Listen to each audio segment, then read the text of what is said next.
Bonjour à tous, vous savez pas comment utiliser le Gesso? Alors cette vidéo, elle est pour vous. Pour ceux qui connaissent pas, le Gesso, c'est à la base une sous-couche d'accroche qu'on utilise pour rendre la surface d'une toile plus adhérente, plus lisse, surtout plus lisse, tout en réduisant l'absorption de la peinture par le support. Il existe en blanc, en noir et en transparent. Personnellement, j'utilise pas le Gesso pour cette fonction-là. Il va me servir à créer des fonds structurés avec du relief que je peindrai une fois sec. Regardez bien toute la vidéo, je vais vous montrer le résultat d'une technique maison inédite qui va vous permettre de faire encore plus de choses. Pour commencer, voici une petite liste de matériaux que l'on peut facilement utiliser avec le Gesso.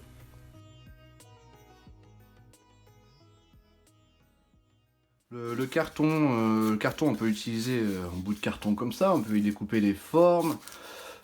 Voilà, moi là je l'ai décollé au milieu comme ça pour avoir ces stries là un petit peu. Voilà, là je vais vraiment y coller pour vous montrer qu'on peut faire quelque chose en collant des matériaux. Alors j'ai amené un petit peu de la ficelle un peu fine, un peu plus épaisse. Ça c'est des copeaux de bois. Ça c'est une sangle de je sais pas quoi que j'ai récupéré, des petites pattes en métal, des bouts de toile que j'ai découpé comme ça pour coller, des cailloux carrément, du sable. Alors il est même encore humide parce que il fait pas beau en ce moment. Mais on s'en fiche parce que de toute façon avec le Gesso ça va l'humidifier. Donc ce que je veux moi c'est juste avoir ce grain de sable qui apparaît sous ma toile, qu'on distinguera après. Donc j'ai pris un peu de tout, n'importe quoi. Ça c'est des joints de plomberie, ça c'est un bout de métal. Alors ça je m'en servirais plutôt, ça c'est le truc d'électricien, c'est plutôt pour mettre l'embout des fils. Mais moi je m'en servirais plutôt pour faire des petits ronds comme ça. Dans le Gesso, on va sécher et on aura les traces un peu de ronds. Plus ou moins, parce que c'est un peu liquide le Gesso et vous verrez que ça ne marche pas, ça coule un peu, donc ça s'efface un peu les motifs qu'on peut tamponner, dessiner dessus. Là, c'est des petits bouts de bois. Je vais recouvrir ma toile de Gesso. Allez, là bon tant pis. Voilà, on est à peu près sur une toile blanche, dégueulasse on dirait, mais on s'en fout. Parce que la toile, elle n'a pas commencé. Donc, on va y mettre du Gesso. Il y en a plusieurs marques, il y en a des plus ou moins épais, j'avais remarqué, mais bon, au final, ça fait la même chose. Donc, on l'étale. Là, pour l'instant, je veux de la matière, donc je recouvre, plus ou moins. Je veux qu'il y en ait un petit peu de partout, hein, c'est tout.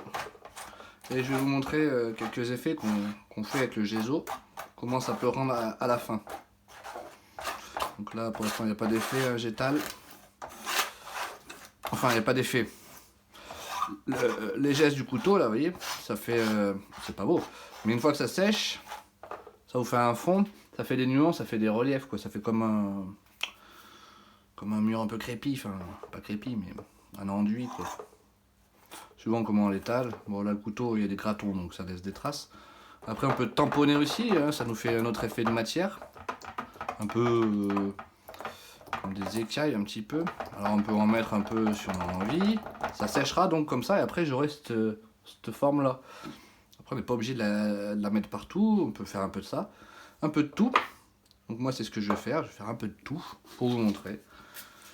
Donc, on va déjà peut-être commencer, je sais pas, ce caillou et ce sable là pour vous montrer. On va le mettre par ici. Je vais mettre les cailloux peut-être au début. Je vais recouvrir le Gesso parce que là c'est le sable. Voilà, je le mets à peu près par là. Hop. Oula là là là là. Voilà, on risque de plus voir mon sable. Voilà. Donc le but c'est de recouvrir le sable et le Gesso, on le mélange ensemble. Et ça y est, on a une texture granuleuse qu'on reverra après au séchage. On le sentira si on y passera bien le... Voilà. C'est un peu plus par ici. Alors les cailloux c'est pareil, hein. Les cailloux, il faut bien les recouvrir. Par contre, il faut qu'il y en ait beaucoup, qu'il y ait une bonne prise au sol, on va dire. Sinon, ils vont se barrer. Bon, les cailloux, c'est peut-être pas l'idéal non plus, mais bon, ça se fait quand même. Hein. On va mettre un peu de géso au milieu. On va tremper un peu tout ça dedans, ça va sécher.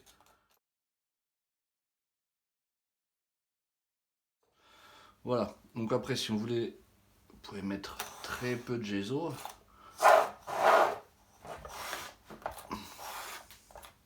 Garder des endroits presque plats, si on veut, comme ça. Puis d'autres endroits, laisser... on peut faire des formes, on peut même imaginer un paysage en relief un petit peu. Après, vous venez peindre. Vous voulez des montagnes, par exemple, faites des montagnes. Un peu en relief. Bon, là, ça ira pas avec le fond, il faudrait que le fond soit lisse, là. Par exemple, comme ça. Ça, moi j'ai fait ma montagne, par exemple, là, en relief. Si vous peignez ça après correctement, je vous assure qu'il y a moyen d'avoir un joli résultat. Ça peut mettre... bon, faut s'appliquer un peu sur la forme de la montagne. Mais... enfin bon.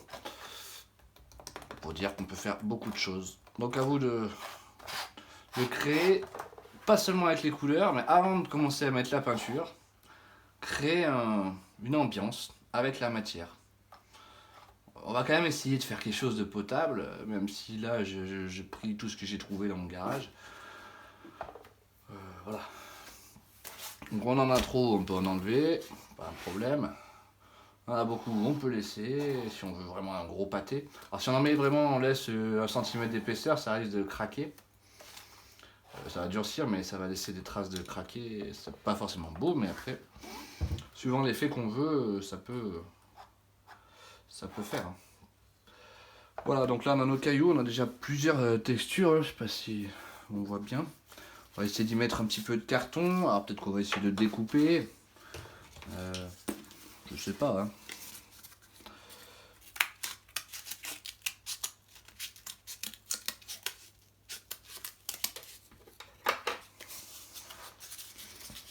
Je vais le coller. Je le colle comme ça. On trempe bien dans le géso. Il y en avait beaucoup, donc je m'inquiète pas. Ensuite, on va y coller d'autres choses. On va y coller quoi? Ces petits joints, on peut les mettre ici, là, comme ça. Il est où? J'en ai pas pris deux. Ah si, il est là. On va mettre les deux ensemble.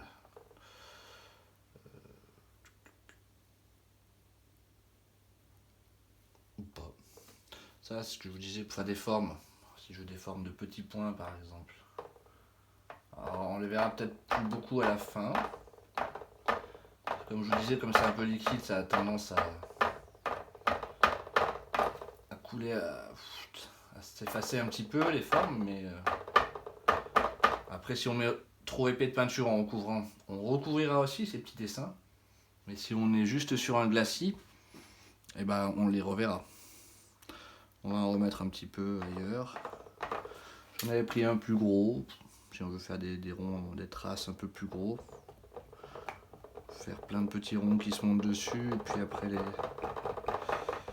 faire partir.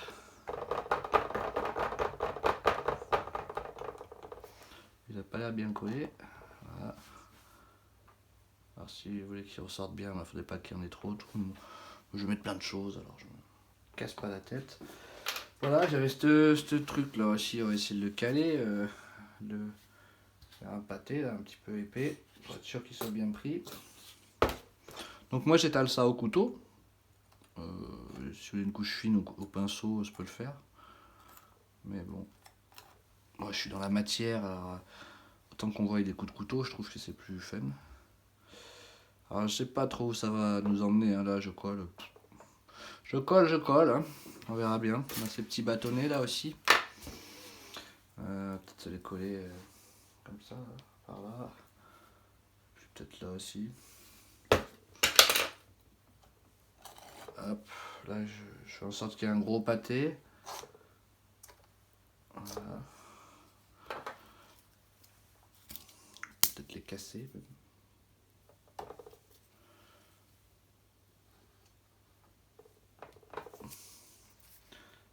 trouver des choses qui rendent bien.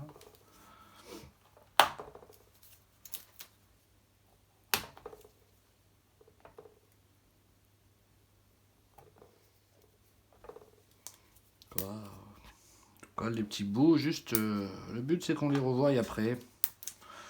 Donc on les reverra vu qu'ils sont sur épaisseur. Là je casse des petits bouts de bois. Après je sais pas si leur façon de travailler, hein, quand on va y peindre, on va essayer de le travailler en glacis un petit peu par plusieurs couches doucement. Alors ça c'est un petit bout de tampon que j'ai récupéré, c'est pareil, ça peut faire des empreintes. Ah là ça fait des croix plutôt, vu que c'est un X. Alors, ça fait rien de terrible, non, c'est pas une très bonne idée, mais voilà, en fait ce que je veux vous montrer c'est que voilà, il faut chercher des petits instruments, des petits objets, des fois des bouts d'emballage, des petits bouts de plastique qui ont des formes bizarres. Tout peut servir, tout peut se coller, même du sable, du gravier, des copeaux, de la sciure, tellement de choses.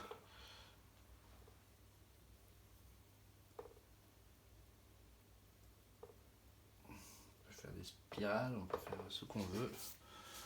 Encore un petit bout de carton là, on va le coller, on va le coller. On va le coller, on va le coller, ou on va coller celui-là. On va le déchirer comme ça. Puis on pourrait le mettre là. Là aussi, sinon, droit. Voilà. On les tape bien dessous. Hop. Voilà. On va essayer de faire quelque chose qui parte du milieu un peu. Après, on viendra retoucher un peu le fond. On met les doigts, on met ce qu'on veut, hein. Comme ça vous arrange. Ah oui, des petits bouts de toile aussi. Ça, c'est pas trop mal, j'avais déjà essayé, ça fait un... Bon, c'est que je sais plus où les mettre là. Les petits bouts, on va les pousser là, hop. On va plus les voir. Hop.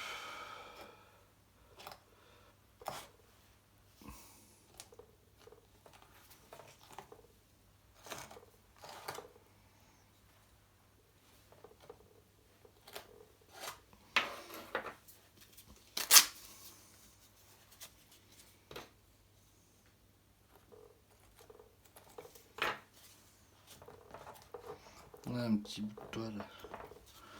On peut en mettre un petit bout là aussi.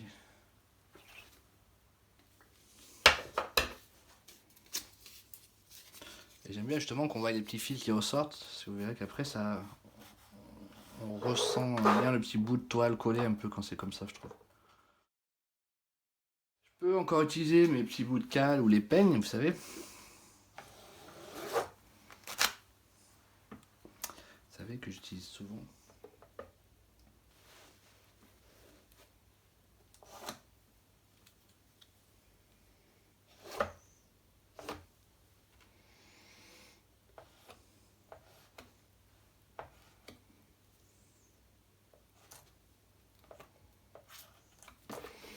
Voilà, donc on a collé quelques trucs. Qu'est-ce que je peux vous coller d'autre? Un bon vieux bout de ferraille que j'ai trouvé je sais pas où, là, ça ressemble à rien. Mais... Je vais vous le coller, je vous le colle où? Là, un petit peu. Là, là, je sais que je le colle.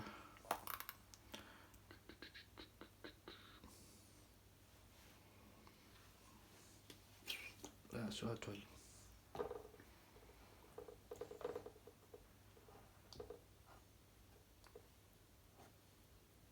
Hop, ici il sera collé. Voilà, donc je vous aurais fait une petite démonstration de Gesso. Pour l'instant, on n'en est qu'à... Je vais voir ajouter ça aussi. Parce que je ne l'ai pas mis. Je l'avais amené, autant le mettre.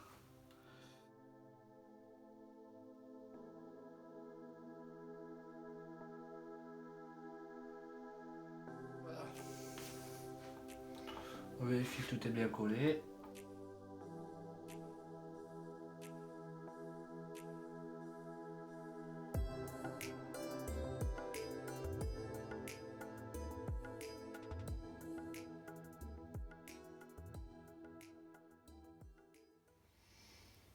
Voilà. C'est assez marrant à faire. Je vous approcher un peu tout ça. Donc ouais, une belle structure déjà, et de la matière du gesso, plus ce que j'ai. Donc, on peut y faire des traces comme ça là, les petits ronds que je vous disais. Là donc on a le sable, si on veut cet effet là, c'est avec le sable et les cailloux à côté pour des morceaux plus gros. Le carton. Voilà, donc ça a séché. J'ai attendu 24 heures. Donc on voit que tout tient bien, hein. Même les cailloux sont bien collés, le sable aussi. Sachant qu'il n'y a pas encore une couche de peinture par-dessus, donc je m'inquiète pas. Au niveau du collage, ça tient très bien. J'en prends un peu sur mon pinceau.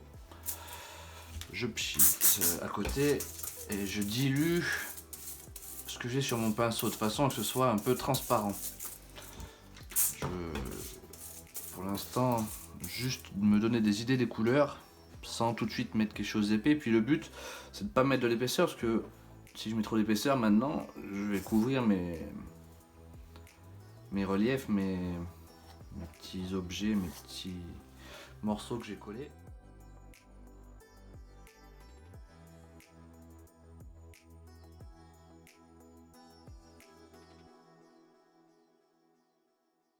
Je vais prendre un petit peu de rouge, on va foncer un peu tout ça, légèrement pareil, donc je mets beaucoup d'eau. Ouh là là, ça c'est dommage. On met beaucoup d'eau et pas trop de couleur. Au mieux repasser plusieurs fois jusqu'à avoir du jaune intense si on veut. Parce que là pour l'instant je suis plus dans recherche d'harmonie de couleurs que je repasserai après. Et puis le fait que ce soit un peu transparent comme ça si je passe que dans un sens, là c'est pas super, ça rend pas trop. Si je passe mon pinceau que dans le même sens, on fait ressortir que les reliefs. La peinture s'accroche et dans les trous il n'y en a pas. Par contre si je croise, je fais dans tous les sens, je vais rendre tout ça homogène. Mettons que là je veux le rendre homogène. Enfin homogène. On aura toujours les transparences, mais voilà, là on a quelque chose de plus homogène. On a moins cet effet que je vous montrais juste avant. Mais on va justement y travailler, comme on va mettre plusieurs couches. On va y revenir et on va faire ressortir un peu les reliefs de dessous. Après quelque chose de plus foncé pour faire ressortir justement les reliefs. Donc je veux un peu du blanc quand même. Donc là je le prends brut, mais je vais arroger sur la toile, ça peut marcher aussi. Il n'y a pas de problème. Il ne faut pas tremper la toile non plus. C'est juste, ça s'étale très bien, c'est pour aller un peu dans tous les recoins. Voilà. Voilà. Je commence à mettre plusieurs couches sur le carton, parce que lui effectivement le carton j'aurais pu le recouvrir un peu de gesso, le tremper, ça aurait été peut-être une bonne idée. Parce que là bon, il va falloir qu'il prenne un peu la peinture, il va absorber. Il va falloir mettre un peu plus de peinture, ça pompe un peu le carton quoi disons. Mais voilà, c'est pas vraiment un problème non plus. Mais si vous refaites le tableau dans l'idée, recouvrez-le un peu de gesso, vous le trempez dedans, vous le secouez un peu s'il faut, enfin, et vous le reposez sur la toile, au moins il aura une couche de blanc et la peinture prendra tout de suite mieux et on n'aura pas ce décalage. Là on voit que la couleur marron ça m'embête de laisser la couleur carton. Même si c'est un essai, bon, bah voilà, si vous avez fait l'erreur, vous avez oublié quelque chose de repeindre, c'est comme ça aurait été bien d'y mettre un coup de blanc aussi avant. Je suis peut-être allé un peu vite dans ma démonstration. Alors je vais rattraper le coup, c'est pas grave. Tout ce qui est métallique là, je mets un petit coup de bombe. Enfin métallique, le carton n'est pas métallique. C'est pour que la couleur après, elle soit sur un fond blanc. Voilà, puis je vais faire sécher 5 minutes. Je vais reprendre un peu du rouge, je vais essayer de foncer un peu le bas.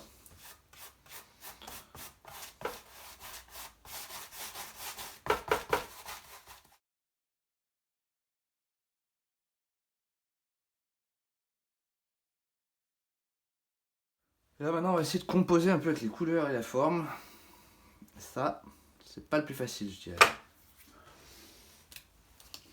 Et bon. Pour réfléchir, qu'est-ce qu'on imaginerait bien. J'ai envie de cadrer un peu ce qui déborde là, un petit peu ces formes dans une autre couleur.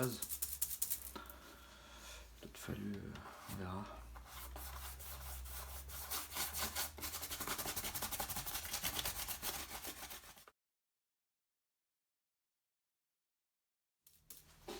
Je change même pas le pinceau.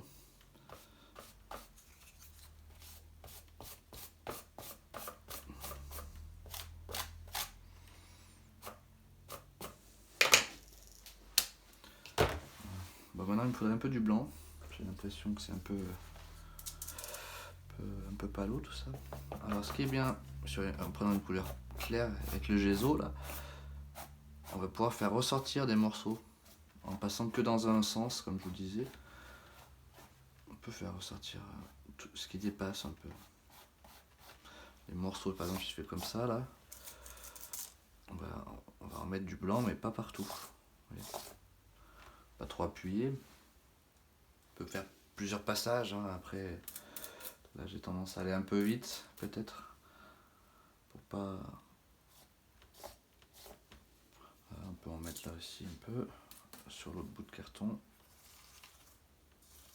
Je vais ressortir un peu le dessus. Si on le veut bleu par exemple, on fait pareil. Il ressort donc il est facile à peindre. Vous voyez. Le petit joint de plomberie, on peut faire ressortir. Voilà. Après on peut aussi rajouter de la vraie matière au couteau par-dessus pour joindre certaines parties.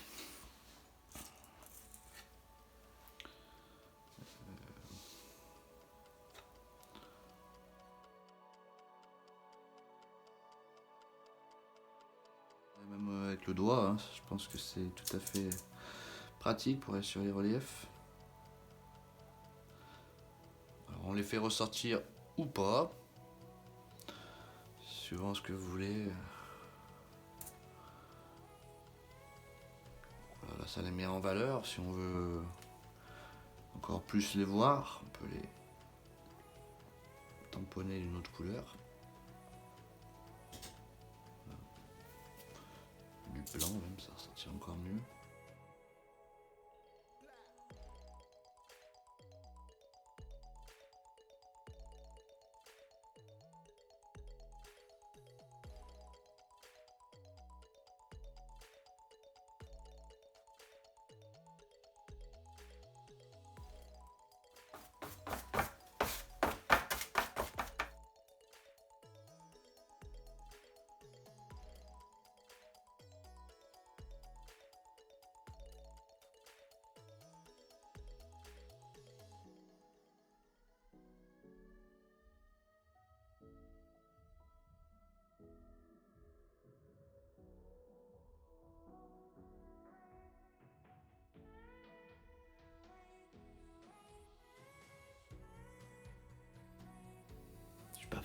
Je suis pas fan.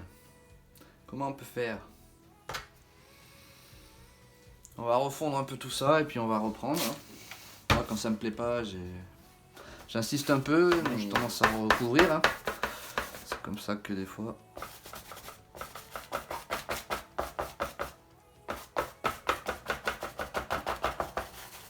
Ça c'est pas beau. C'est pas très beau en fait l'histoire quand même. Hein. Ça m'ennuie parce que pour ceux qui me connaissent, vous savez que même en partant sur une toile brouillon à la base, enfin pour une démonstration, j'aime bien quand même arriver à sortir une jolie toile ou enfin quelque chose quand même où il y a un intérêt plus que. J'aime pas bousiller la toile en fait.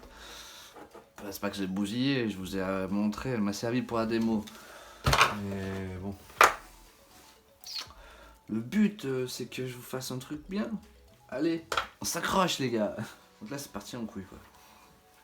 Donc là ce qu'on peut faire c'est tout laisser sécher, repeindre en blanc et on recommence. Après on pourrait peut-être bien travailler la bombe quand on en arrive là. C'est peut-être pas la mauvaise idée. Aïe. On va essayer de travailler un peu à la bombe.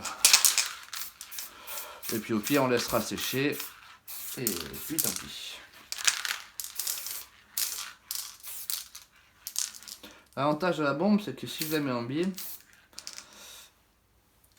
ça prend que les dessus, le côté d'un relief. Par exemple, si je peins là, bon, je vais pas le faire parce que je vais encore pourrir la toile. Si je peindrais, je mettrais un coup là, je vais avoir que les côtés de dessous qui vont être peints et avoir l'autre face un peu en dégradé qui repart sur l'autre couleur. C'est l'avantage de la bombe, c'est qu'on peut vraiment se mettre sur le côté pour faire ce genre d'effet qu'on pourrait beaucoup moins faire au pinceau.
Je crois que ça va être beaucoup d'éclaboussures pour finir. Hop, au doigt. Elle est assez liquide, en plus il y a un peu de l'eau qui traîne autour. Je tamponne et plaque. Ou comme ça. Là il en faut un peu plus si on veut faire comme ça. Si on aime bien avoir la grosse goutte, faut en prendre un peu plus. Allez. Laisser quelques empreintes. On va mettre un peu de matière de peinture par endroit. Pour plaisir.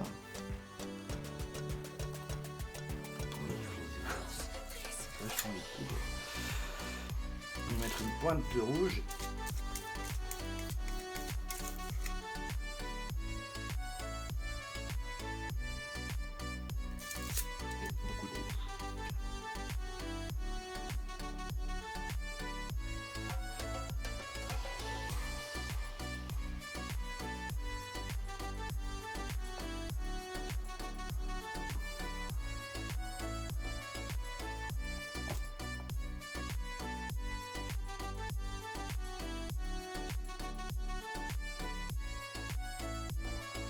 On voit trop que c'est des éléments qui sont posés les uns à côté des autres. Et ça me chagrine, je trouve que c'est pas très esthétique. Je vais essayer de faire quelque chose. Le but c'était pas de noyer non plus ce dessin.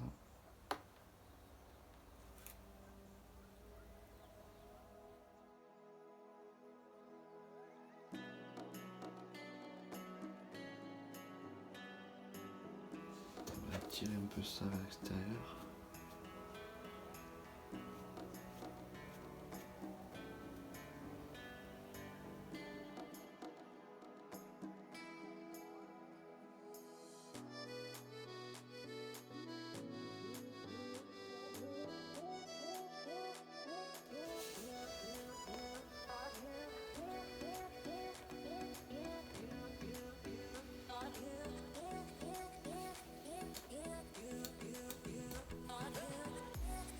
J'ai quelques giclées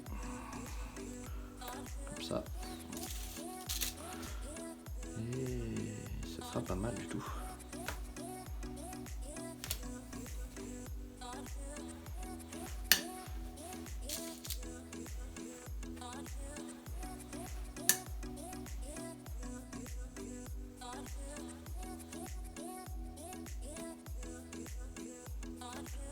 Ne bougez pas, je vous montre cette toile de plus près qui finalement est quelque chose de bien. Entre les pochoirs, les reliefs du gesso et les morceaux que j'ai collés,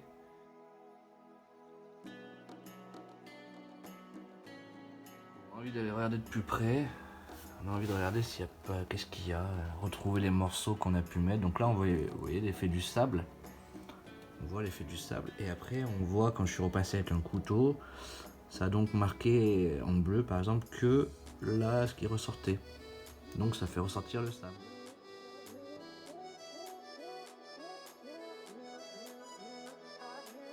Et sur cet exemple, si vous regardez bien, on voit clairement et distinctement des lettres qui sont quand même assez épaisses en relief, chose qu'avec le gesso on ne peut pas faire, car comme il est un peu liquide, le temps qu'il sèche, si on met trop d'épaisseur, il va fondre un petit peu, on n'aura pas autant de relief sur la lettre et elle sera beaucoup moins détourée que là, vous pouvez le voir sur la vidéo.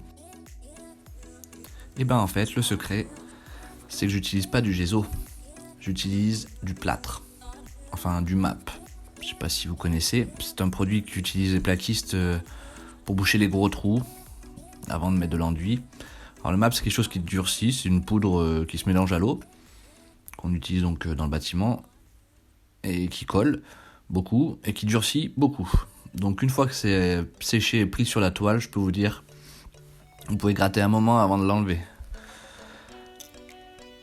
L'avantage, il est énorme, c'est que la matière, elle reste telle qu'on l'a posée. Vous voyez un peu les lettres, comment elles ressortent, comment elles sont nettes. Ça, c'est le MAP. Et ça, vous le trouverez pas dans les Beaux-Arts, vous le trouverez à un magasin de bricolage. Donc j'espère que cette petite astuce vous permettra d'accroître vos idées et de faire de belles toiles. N'oubliez pas de vous abonner et d'activer la petite cloche si vous voulez pas rater les prochaines vidéos. Je vous laisse pour aujourd'hui, à bientôt et prenez soin de vous.